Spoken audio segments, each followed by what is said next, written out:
महामहिम राष्ट्रपति जी के अभिभाषण के धन्यवाद प्रस्ताव में बोलने के लिए खड़ा हूं। अध्यक्ष महोदय, महामहिम राष्ट्रपति जी ने एक बहुत ही अच्छी बात अपने अभिभाषण में कही, वो थी राष्ट्र सर्वोपरि। लेकिन राष्ट्र बनता किन चीज़ों से? राष्ट्र न सिर्फ इमारतों से बनता है, न सिर्फ पुलों से बनता है, न सिर्फ बजट के आंकड़ों से बनता है, न इंफ्रास्ट्रक्चर से बनता है। राष्ट्र बनता है उसके देशवासियों से, इंसानों से और उनके दिलों में पनपते देशभक्ति के जज्बे से। और इन देशवासियों की परिस्थिति क्या है? हर देशवासी चाहता है अध्यक्ष महोदय कि वो एक भयमुक्त वातावरण में अपना जीवन व्यतीत करे, लेकिन मेरे चुनाव क्षेत्र में ऐसी परिस्थिति नहीं है। नेशनल वाइल्ड लाइफ सर्वे का अगर हम रिपोर्ट देखें तो उसके अनुसार मेरे चुनाव क्षेत्र में 400 से 500 लेपर्ड्स का अधिवास है। और मेरे चुनाव क्षेत्र में दिन में 3 फेज लाइट नहीं होती, इसलिए रात में खेत को पानी देने के लिए जाना पड़ता है और आए दिन किसी न किसी पर लेपर्ड का हमला होता है। आज तक 18,000 मवेशियों का नुकसान हुआ है। 20 से 25 लोगों ने पिछले साल में अपनी जान गंवाई है। और अभी जुन्नर फॉरेस्ट विभाग ने महाराष्ट्र सरकार को एक प्रस्ताव भेजा है, जो इकलौता सोल्यूशन है वो लेपर्ड रिप्रोडक्शन कंट्रोल का सोल्यूशन है। और इसके लिए मैं नियमित तरीके से मंत्रालय से भी गुजारिश कर रहा हूं और मेरी ये गुजारिश है कि मंत्रालय इस पर संज्ञान ले और लेपर्ड रिप्रोडक्शन कंट्रोल करे और मेरे चुनाव क्षेत्र में दिन में 3 फेज लाइट देने का निर्देश राज्य सरकार को पारित करे। महामहिम राष्ट्रपति जी ने अपने अभिभाषण में गरीबों के लिए मकान की बात की, जो निश्चित ही सराहनीय है। लेकिन मेरे चुनाव क्षेत्र में अध्यक्ष महोदय 1.5 से 2 लाख लोग ऐसे हैं, वो रहते तो पक्के घरों में हैं, लेकिन उनके घर अनऑथोराइज करार दिए जा रहे हैं। और वजह है दिघी एम्यूनिशन डेपो की वजह से लगा हुआ रेड जोन। महामहिम राष्ट्रपति जी ने कानूनों में सुधार की बात की और समय के साथ हर किसी को बदलना चाहिए।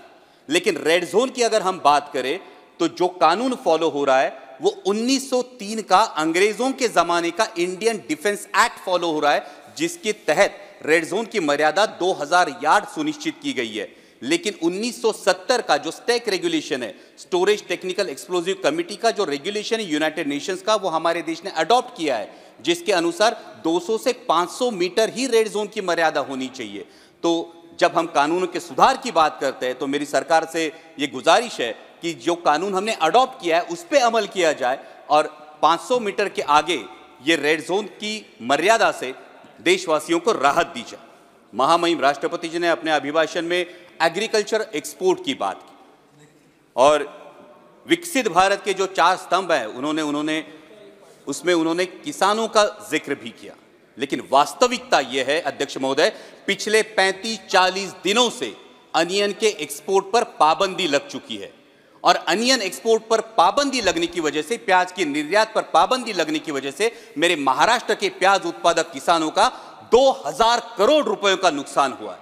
और इस पाबंदी की वजह से भला हो रहा है पाकिस्तान के किसानों का, क्योंकि मिडिल ईस्ट का मार्केट हो, यूरोप का मार्केट हो, ये पूरा पाकिस्तान अनियन ग्रोअर फार्मर्स के हाथ में चला गया है और पाकिस्तान के किसानों को उनके प्याज का दाम मिल रहा है, लेकिन मेरे किसान को अपना प्याज 8 से 10 रुपए किलो के दाम में बेचना पड़ रहा है।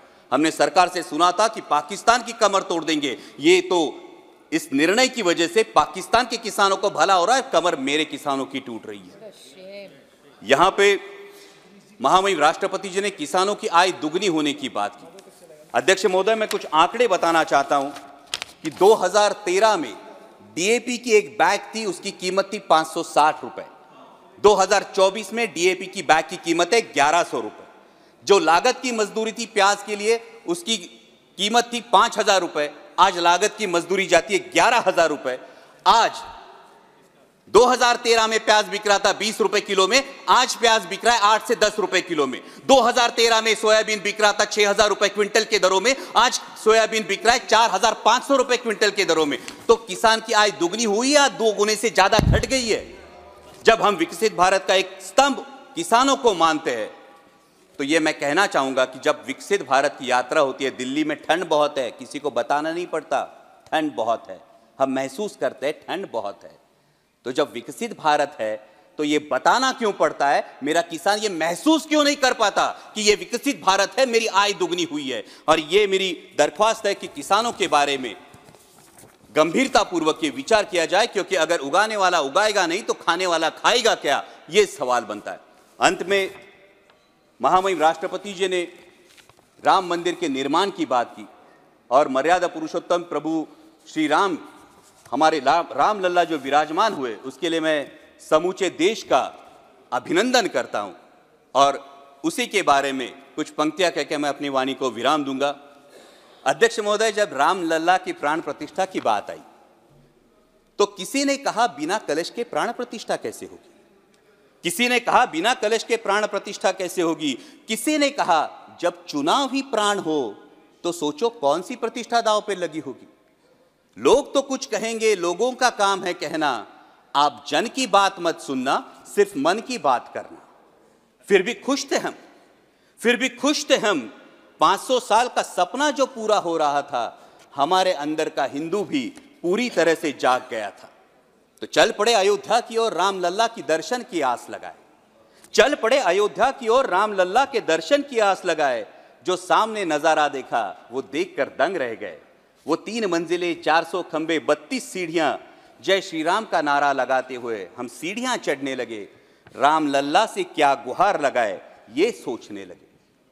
पहली सीढ़ी पर याद आई महंगाई, पहली सीढ़ी पर याद आई महंगाई, दूसरी पर देश में बढ़ती बेरोजगारी, तीसरी पर पत्रकारिता की चरण चुंबकता, चौथी पर सेंट्रल एजेंसीज की संदिग्ध भूमिका। हर सीढ़ी पर कुछ न कुछ याद आ रहा था, हर सीढ़ी पर कुछ न कुछ याद आ रहा था। कहीं 15 लाख का जुमला, कहीं किसानों का आक्रोश था, कहीं महिला कुश्तीगिरों की वेदना थी, कहीं सालाना 2 करोड़ रोजगारों का वादा था, कहीं बढ़ती सांप्रदायिकता थी, तो कहीं चुनिंदा पूंजीपतियों पर मेहरबान हमारी सरकार का चेहरा था। इस वास्तविकता ने झंझोड़ने के बाद, इस वास्तविकता ने झंझोड़ना के बाद भी हम अंधभक्तों की तरह चलते गए। होश तो तब संभाला जब रामलला के दर्शन हुए। हमें नतमस्तक देख रामलला मुस्कुराते हुए बोले, हमें नतमस्तक देख रामलला मुस्कुराते हुए बोले, मैं कल भी था, आज भी हूं, कल भी रहूंगा। जितना इस मंदिर में हूं उतना ही तुम्हारे मन में रहूंगा। लेकिन याद रखना हमेशा, लेकिन याद रखना हमेशा, मैंने त्रेता युग में रामराज जलाया था, तुम कलियुग में जीते हो जहां संविधान ने गणराज जलाया है। धर्म समाज का किनारा जरूर है, धर्म समाज का किनारा जरूर है, लेकिन देश एक बहती धारा है। किनारे को धारा के बीच में लाया तो प्रवाह अड़ जाता है, प्रगति के पथ से हट जाता है। इसलिए धर्म का ठेकेदार नहीं, पहरेदार बनना चाहिए। इसलिए धर्म का ठेकेदार नहीं, पहरेदार बनना चाहिए।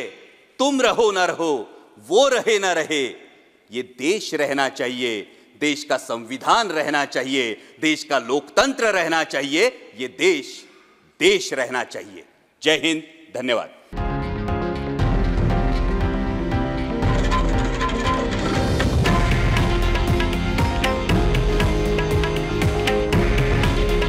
हे आहे देशातील नंबर 1 न्यूज नेटवर्क आणि आपण पाहत आहात TV9 मराठी।